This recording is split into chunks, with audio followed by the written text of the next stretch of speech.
বেলু, সুবোধ সরকার। আমি একটা কোনায় দাঁড়িয়ে দেখছিলাম দুটি ছেলে গেরুয়া বসন পরে মন্দিরের সিঁড়ি মুছছিল। এত মন দিয়ে আমি কাউকে সিঁড়ি মুছতে দেখিনি। এত ভালোবাসা দিয়ে আমি কাউকে ধুলো তুলতে দেখিনি। সিঁড়ি নয়, যেন জননীর ত্বক থেকে ধুলো তুলছিল। এভাবে কেউ সিঁড়ি থেকে ধুলো মুছতে পারে এ আমি কোথাও দেখিনি।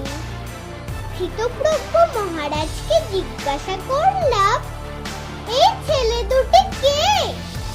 মহারাজ মৃদু হেসে বললেন, একজন নিউক্লিয়ার ফিজিসিস্ট, একজন IBM এ 6 লাখ টাকার চাকরি ছেড়ে এখানে এসেছে, সিঁড়ি ধুতে এসেছে। যে সিঁড়ি দিয়ে মানুষ ওপরে ওঠে তা যেন পরিষ্কার হয়। মহারাজ চলে গেলেন। সন্ধ্যা নেমে আসছে গঙ্গায়, আমার ভিতরেও নামছে সন্ধ্যা।